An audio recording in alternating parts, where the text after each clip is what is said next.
Hey guys, this is Ethan over at Senseless Gaming, and I'm starting off here with my first video as a PC build, which is something that I am going to be doing. I also want to make sure you guys know that I'm going to be doing gameplays, reviews, other sorts of videos on here. This is just something I've been throwing together for one of my friends, so we will be able to build it and benchmark it here within the next couple of weeks. So expect to see that video sometime after this one.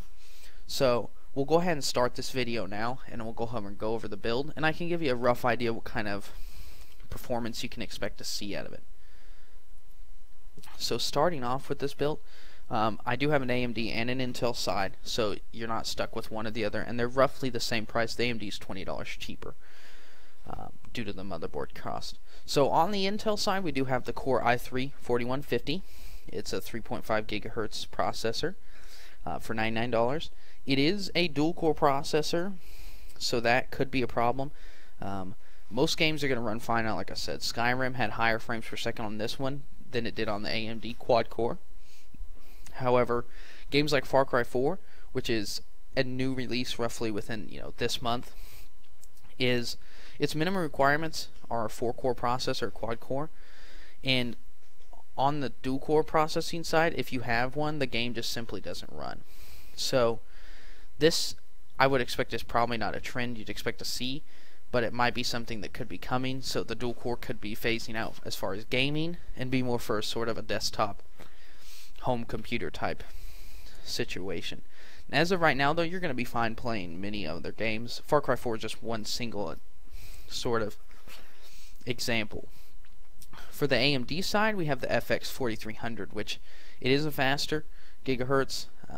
It has quad core, so right off the bat you're thinking, well, this is obviously so much better, which by the numbers and in some circumstances it is going to go ahead and be a better processor. Like I said, the Skyrim did have higher frames per second in certain circumstances, but that isn't always the case. Sometimes the AMD did beat out the i3. So that is one option you have. One reason I went with the Intel over the AMD is just because the upgrade path is so clear. With the LGA 1150 board type, you're going to be able to go to the i5s and then the i7s. So your life for your board is going to be much longer than it is on the AMD side. Now, the AMD side isn't necessarily completely screwed. You're going to have many other options to upgrade to. It's just the i3 to i5 to i7 is going to have the biggest performance jump for the foreseeable future. Now, speaking of the motherboards, for the Intel side, we have the ASRock BA5M Pro 4 LGA 1150. This is a very decent board. I've used it in many of my builds. I currently have an ASRock Fatality Z87 Killer.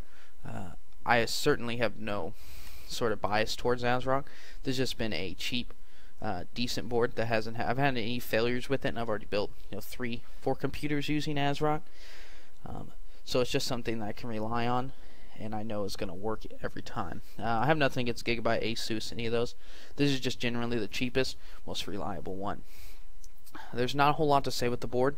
You have your standard PCI slots. You do have a second one, which could potentially be used for a Crossfire or SLI situation, depending on what GPU. This time we aren't with this build. I'm going with an AMD GPU, so it'd be Crossfire. I would recommend probably upgrading your board before doing that, but that is one option you do have. Now for the AMD side, we have an Asus M5A78L MLX Plus AM3 Plus, and all the rest of the letters and words after it. But essentially it's just another motherboard. It's got generally the same features. However, this one only supports one graphics card. So if you were wanting to go for two, that seems like something you might want to do in the past, or sorry, in the future, that is. You might want to go with this board. Or sorry, you want to go with the Intel board rather than the Asus board, if I could speak today. So this is one option you do have, and again, like I said, if you're going to spend money for another graphics card, you'll probably already upgraded your board at that time. Now for the GPU or graphics card for this build, we're going to go ahead and go with the Sapphire 3GB R9 280X or 8280X, to be honest with you. I went ahead and went with eBay on this because if you look at the results, a lot of times on here there's 145, 150. That's about the price to expect to see for a 280X on eBay right now. However, if you were to buy one on Newegg, it's obviously going to be a higher price. So if you think eBay, is maybe too sketchy, that's not something you want to do, you don't want to deal with the eBay selling, you just want to get all on Newegg, the 270X, which is 2 down from that, is going to be not as great, but still a very good card for the same price as about the 150 you're seeing here. So if you're not wanting to deal with eBay, that's something you can definitely do. I will put a link in the description to both the 270X and a couple of the 280Xs, but again, it's eBay, so they come and go. It's just, you want to look for a decent brand. Power Cooler, like the one I see up here, they're a decent card. I would probably go with an MSI, Sapphire, Gigabyte, MSI. One of those brands are pretty good. A Power Cooler is pretty decent. XFX is generally the bottom of the line. I've seen people use them, have no problems with them. That's just sort of my personal opinion. Now, for the RAM on this build, I went with the Corsair Vengeance 8GB. As far as color-wise, there are a couple other options that have different colors. And this speed of RAM is 1600. To be honest with you, most of the time the RAM is going to have the least amount of effect on any sort of performance. I'm currently running 1600. I upgraded from 1333, and I have seen absolutely no difference in any games I'm playing. It's just one of those PC parts, other than the case, that has very little to do with performance. So this is the budget type budget type price. Not really a budget brand. Corsair's an excellent brand. They just happen to have this $72.99 price, and you get the dual channel by having 2 sticks. Again, it's not a huge performance boost, so this is some sort of standard RAM that you're going to be able to use for some time. For the storage, I think this has pretty much become the norm with anyone building a PC. The Western Digital Caviar Blue or the black, which is technically slightly faster. I have a blue and a black. I can't really see much difference between them, but that's just me. For $49.99 for a whole terabyte of storage, you're going to be pretty good for a while, which is what I told myself as well. But once you get on Steam and you have upwards of 100, 200 games, depending on how many you have installed, you might want to get an extra hard drive or a higher capacity hard drive. Another option you do have is an SSD. They are a bit faster. I didn't include one in this build just because of the price. It's something that you can get later on. I still don't have one, and my computer runs perfectly fine for what I need it to do. But it is an option you have later down the line. So, for the case for this build, I honestly don't like recommending a case due to the fact that it's more up to you as to what style, color, design you like.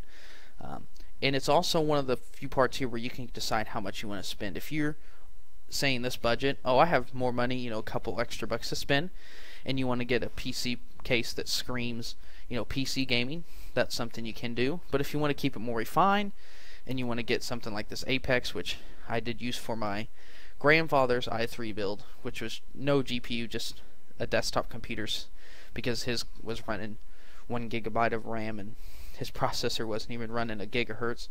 1 gigahertz, it was underneath that.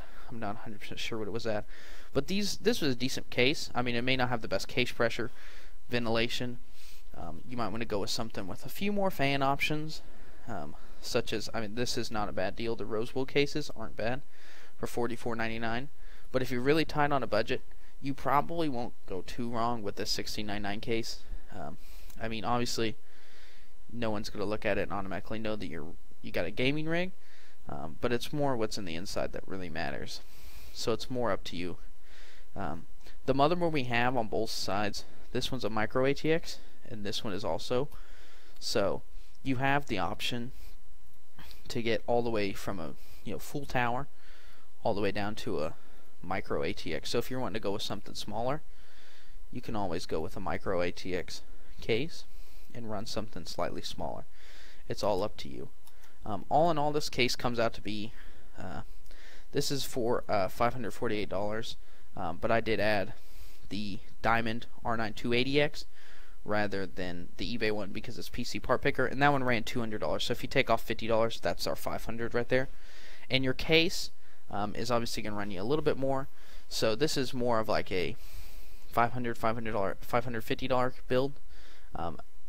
So it's kind of all depends on what you want to do, and you also knock off the $20 if you do the AMD side. So it's going to be roughly around there, and you do have a couple options with this build. This is just something I threw together for a friend, and I thought it was pretty decent, so I thought I'd share it with you guys.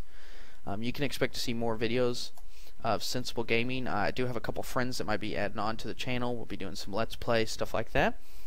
So if you liked it, like this build, if you thought it was horrendous and you think you could do way better, dislike it and leave it in the comments, and I was sure to check it out. And if it turns out to be better, who knows, we might actually build that one and benchmark it for my friend. And if you want to see more videos from me, obviously this is one video, so can't make too much of an informed decision. Feel free to subscribe. My next video is probably going to be a Far Cry 4 review, so it's not like I'm going to be doing only builds. I will be doing some gameplay as well. But thank you for watching. I hope you enjoyed the build and possibly build it yourself. Let me know in the comments what you thought, and if you're planning on building this build. Thanks for watching.